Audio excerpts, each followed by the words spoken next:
അസ്സലാമു അലൈക്കും വറഹ്മത്തുള്ളാഹി തആല വബറകാതുഹു. എല്ലാവർക്കും സുഖമെന്ന് കരുതുന്നു. ഓരോ ദിവസവും ഓരോ മുസ്ലിമായ മനുഷ്യനും 5 വക്ത് നിസ്കാരങ്ങളിൽ 17 തവണ പ്രാർത്ഥിച്ചുകൊണ്ടിരിക്കുന്ന ഒരു പ്രാർത്ഥനയുണ്ട്. നമ്മുടെ ദുനിയാവും ആഖിറവും വിജയത്തിന് നിദാനമായിരിക്കുന്ന പ്രാർത്ഥനയാണത്. ഓരോരുത്തരും ശ്രദ്ധിക്കാതെ അലസതയോടെ ചൊല്ലുന്ന പ്രാർത്ഥന. ഏതാണ് ആ പ്രാർത്ഥന? 2 സുജൂദിനിടയിലുള്ള ഇരുത്തത്തിലുള്ള പ്രാർത്ഥനയാണത്. ആ പ്രാർത്ഥന ഏതാണ് എന്നും അതിൻ്റെ അർത്ഥം എന്താണ് എന്നും നമുക്ക് മനസ്സിലാക്കാം. ആ പ്രാർത്ഥന പഠിച്ച് അതിൻ്റെ അർത്ഥം പഠിക്കുന്നതോടുകൂടി ആ പ്രാർത്ഥനയുടെ പ്രാധാന്യം നമുക്ക് മനസ്സിലാക്കാൻ കഴിയും. ഓരോരുത്തരും അർത്ഥം ചിന്തിച്ചുകൊണ്ട് വളരെ ആത്മാർത്ഥതയോടുകൂടി ആ പ്രാർത്ഥന നിസ്കാരത്തിൽ ചൊല്ലാൻ വേണ്ടി ശ്രദ്ധിക്കണം. ആ പ്രാർത്ഥന അല്ലാഹു സ്വീകരിച്ചാൽ നമ്മുടെ ദുനിയാവും ആഖിറവും രക്ഷപ്പെടാൻ അത് മാത്രം മതി നമുക്ക്. ഏതാണ് ആ ദിക്ർ? ഏതാണ് ആ പ്രാർത്ഥന? എന്താണ് ആ പ്രാർത്ഥനയുടെ അർത്ഥം? ഇൻഷാ അല്ലാഹ് നമുക്ക് പഠിക്കാം. വീഡിയോക്ക് നിങ്ങൾ ഒരു ലൈക്ക് ചെയ്യുക, തുടർന്ന് കേൾക്കുക.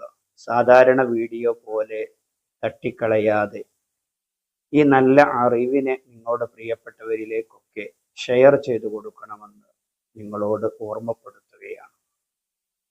നിങ്ങളൊരാൾക്ക് ഷെയർ ചെയ്തു കൊടുത്ത് അവരത് പഠിച്ച് ആത്മാർത്ഥമായി ചൊല്ലിയാൽ അതിൻ്റെ ഒരു പ്രതിഫലം നിങ്ങൾക്ക് കൂടി ലഭിക്കുമെന്നുള്ളത് ഉറപ്പാണ്.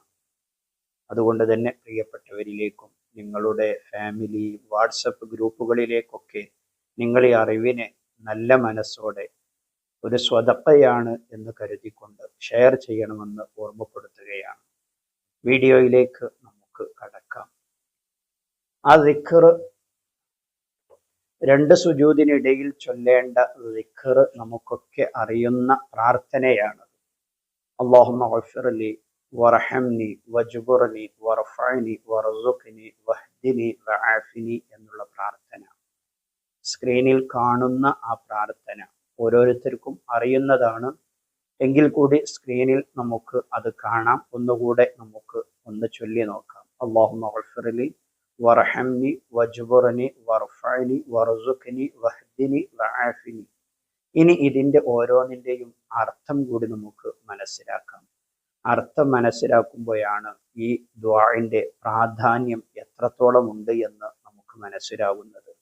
തീർച്ചയായും അർത്ഥം ചിന്തിച്ചുകൊണ്ട് തന്നെ ആത്മാർത്ഥമായി നാം ചൊല്ലാൻ വേണ്ടി ശ്രമിക്കണം. ഓരോരുത്തരും ഓരോ ദിവസവും 17 തവണ നടത്തുന്ന പ്രാർത്ഥനയാണിത്. അല്ലാഹുമ്മ ഗഫിർലി എന്നുള്ളതിൻ്റെ അർത്ഥം, അല്ലാഹുവേ, അറിഞ്ഞും അറിയാതെയും രഹസ്യമായും പരസ്യമായും ധാരാളം തെറ്റുകൾ എന്നിൽ നിന്ന് സംഭവിച്ചു പോയിട്ടുണ്ട്. അതെല്ലാം എനിക്ക് പുറത്തു തരണേ അല്ലാഹ് എന്നാണ് ഒന്നാമത്തെ പ്രാർത്ഥനയുടെ അർത്ഥം. അതിലെ 2ാമത്തെ വരി വർഹംനി, അല്ലാഹുവേ, ഞാൻ ചെയ്യുന്ന എല്ലാ കാര്യങ്ങളിലും എന്തെല്ലാം കാര്യങ്ങൾ ഞാൻ എൻ്റെ ജീവിതത്തിൽ ചെയ്യുന്നുണ്ടോ ആ കാര്യങ്ങളിലെല്ലാം എനിക്ക് റഹ്മത്ത് ചെയ്യണം, എനിക്ക് ഗുണം ചെയ്യണേ അല്ലാഹ് എന്നർത്ഥം വരുന്ന പ്രാർത്ഥന. 3ാമത്തത് വജ്ബുർനി, അല്ലാഹുവേ, ദൈനംദിന ജീവിതത്തിൽ പ്രതിസന്ധികൾ വരുമ്പോൾ തളരാതെ പ്രയാസപ്പെടാതെ ആ പ്രതിസന്ധികളെയെല്ലാം തരണം ചെയ്യാനുള്ള മനക്കരുത്ത് എനിക്ക് നീ നൽകണേ അല്ലാഹ് എന്നർത്ഥം വരുന്ന പ്രാർത്ഥന. 4ാമത്തത് നാം ചൊല്ലുന്നത് വർഫഅനി, അല്ലാഹുവേ, ഞാൻ ചെയ്യുന്ന എല്ലാ വ്യവഹാരങ്ങളിലും എല്ലാ കാര്യങ്ങളിലും എനിക്ക് നീ ഉയർച്ച നൽകണേ അല്ലാഹ് എന്നാണ് വർഫഅനി എന്നുള്ളതിൻ്റെ അർത്ഥം. 5ാമത്തത് നാം പറയുന്ന പ്രാർത്ഥന വർസുഖ്നി എന്നുള്ളതാണ്.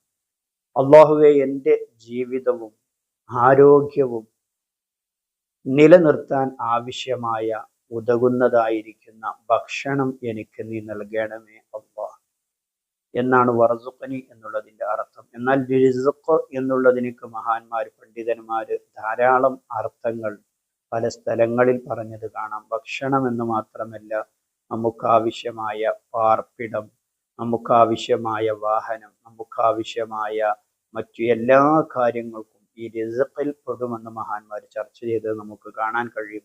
ഏതായാലും നമ്മുടെ ആരോഗ്യം നിലനിർത്താൻ ആവശ്യമായ, നമ്മുടെ ഇബാദത്തിലേക്ക് ആവശ്യമായ, നമ്മുടെ ജീവിതം നിലനിർത്താൻ ആവശ്യമായ ആരോഗ്യകരമായിരിക്കുന്ന ഭക്ഷണം എനിക്ക് നീ നൽകണേ എന്നാണ് അതിൻ്റെ അർത്ഥം വരുന്നത്. ആറാമത്തെ പ്രാർത്ഥന വഹ്ദിനി, അല്ലാഹുവേ വ്യത്യസ്ത വിഭാഗക്കാർ എന്നിൽ ആശയക്കുഴപ്പങ്ങൾ സൃഷ്ടിച്ചു കൊണ്ടിരിക്കുമ്പോൾ, ഇന്നത്തെ കാലത്ത് പ്രത്യേകിച്ചും കള്ളത്വരീക്കത്തുകാരും അതുപോലെ തന്നെ പുത്തനാശയക്കാരും തുടങ്ങി ഏതെല്ലാം നമ്മുടെ ഈമാൻ ചൂഷണം ചെയ്യാൻ വേണ്ടി വരുന്ന വിഭാഗക്കാരുണ്ടോ, ആ വിഭാഗക്കാരിൽ നിന്നൊക്കെ അല്ലാഹുവേ,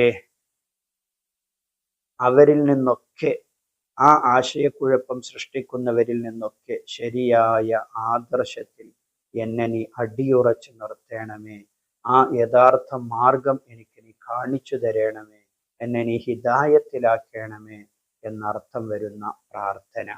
ഏഴാമത്തത് വആഫിനി, അല്ലാഹുവേ എൻ്റെ ജീവിതത്തിൽ പല അസുഖങ്ങളും വരുന്ന സമയത്ത്, ഇന്ന് നാം കേട്ടുകൊണ്ടിരിക്കുന്ന പലതരത്തിലുള്ള മാറാവ്യാധി രോഗങ്ങൾ നാം കേൾക്കുന്നവരാണ്. നമുക്ക് കേൾവി പോലും ഇല്ലാത്ത പലതരത്തിലുള്ള രോഗങ്ങൾ, എല്ലാ രോഗങ്ങളെ തൊട്ടും അല്ലാഹു തആല നമ്മെയും ബന്ധപ്പെട്ടവരെയും കാക്കുമാറാകട്ടെ. ഈ പ്രാർത്ഥന നമുക്ക് പ്രത്യേകിച്ചും നമ്മുടെ നിസ്കാരത്തിൽ നാം ദുആ ചെയ്യുമ്പോൾ നമ്മുടെ മനസ്സിൽ ഓടി വരേണ്ടത്, എല്ലാ ആഫത്ത് ബലാ മുസീബത്തുകൾ രോഗങ്ങളൊക്കെ വരുമ്പോൾ എനിക്ക് നീ സൗഖ്യം നൽകണമേ, എന്നെ നീ സംരക്ഷിക്കണമേ അല്ലാഹ് എന്നർത്ഥം വരുന്ന പ്രാർത്ഥനയാണ്. എനിക്ക് നീ ആഫിയത്ത് നൽകണേ എന്ന് അർത്ഥം വരുന്ന പ്രാർത്ഥന. ഈ പ്രാർത്ഥന നാം ആത്മാർത്ഥമായിട്ട് ഒരു ദിവസം 17 തവണ അള്ളാഹുവിനോട് പ്രാർത്ഥിക്കുകയാണെങ്കിൽ, നാം ദുആ ചെയ്യുകയാണെങ്കിൽ, ഈ പ്രാർത്ഥന അല്ലാഹു തആല നമ്മിൽ നിന്ന് സ്വീകരിച്ചാൽ നമുക്ക് ദുനിയാവും കിട്ടും, ആഖിറവും കിട്ടും. വളരെ അതിമഹത്തായ പ്രാർത്ഥനയാണിത്. എല്ലാ നിസ്കാരങ്ങളിലും ആത്മാർത്ഥതയോടുകൂടി അർത്ഥം ചിന്തിച്ചുകൊണ്ട് നാം ദുആ ചെയ്യുക. അല്ലാഹു തആല നമ്മുടെ നിസ്കാരവും നമ്മുടെ പ്രാർത്ഥനയുമൊക്കെ നമ്മിൽ നിന്ന് പരിപൂർണമായി സ്വീകരിക്കുമാറാകട്ടെ. ആമീൻ. ഒരുപാട് ആളുകൾ പല സമയങ്ങളിൽ പല വിഷമങ്ങൾ പറഞ്ഞുകൊണ്ട് ദുആ കൊണ്ട് ഏൽപ്പിച്ചവരുണ്ട്. അല്ലാഹു തആല എല്ലാവരുടെയും എല്ലാ പ്രയാസങ്ങളും ബുദ്ധിമുട്ടുകളും ഒക്കെ നീക്കി കൊടുക്കുമാറാകട്ടെ. രോഗങ്ങളെ കൊണ്ട് പ്രയാസപ്പെടുന്ന ധാരാളം ആളുകളുണ്ട്. എല്ലാവരുടെയും രോഗങ്ങൾക്ക് അല്ലാഹു തആല ആജിലായ മർദിയായ ഷിഫാ നൽകി അനുഗ്രഹിക്കുമാറാകട്ടെ. പ്രത്യേകിച്ച് കടങ്ങളെ കൊണ്ട് പ്രയാസപ്പെടുന്നവർ ധാരാളം ആളുകൾ വീഡിയോയുടെ കമന്റ് ബോക്സിൽ കടമുണ്ട് ദുആ ചെയ്യാൻ വേണ്ടി അറിയിക്കുന്നവരാണ്. നിങ്ങളുടെ പ്രാർത്ഥനകളും കമന്റായി അറിയിക്കണമെന്ന് ഓർമ്മപ്പെടുത്തുന്നു. അല്ലാഹു തആല കടങ്ങൾ വീട്ടാനുള്ള എല്ലാ വഴികളും തുറന്നു തരുമാറാകട്ടെ. ആമീൻ ബിറഹ്മതിക യാ അർഹമർ റഹീമീൻ. വീഡിയോ നിങ്ങളുടെ പ്രിയപ്പെട്ടവരിലേക്കൊക്കെ നിങ്ങൾ ഷെയർ ചെയ്തു കൊടുക്കണമെന്ന് ഓർമ്മപ്പെടുത്തുന്നു. ശബ്ദം കുറവ് തോന്നുന്നുണ്ടെങ്കിൽ മൈക്ക് ചെറിയ കേടുണ്ട്. ഇൻഷാ അല്ലാഹ് നമുക്ക് പുതിയ മൈക്ക് വാങ്ങണം. അല്ലാഹു തആല നല്ല കാര്യങ്ങൾ കൂടുതൽ പ്രചരിപ്പിക്കാനും എല്ലാവരിലേക്കും എത്തിക്കാനും അല്ലാഹു തആല തൗഫീഖ് നൽകട്ടെ. നിങ്ങളുടെ പ്രാർത്ഥനകളിലൊക്കെ ഉൾപ്പെടുത്തണമെന്ന് ഒരിക്കൽ കൂടി ഓർമ്മപ്പെടുത്തി, മറ്റൊരു വീഡിയോയിൽ മറ്റൊരു വിഷയവുമായി നമുക്ക് വീണ്ടും കാണാം. സ്നേഹത്തോടെ. അസ്സലാമു അലൈക്കും വറഹ്മത്തുള്ളാഹി.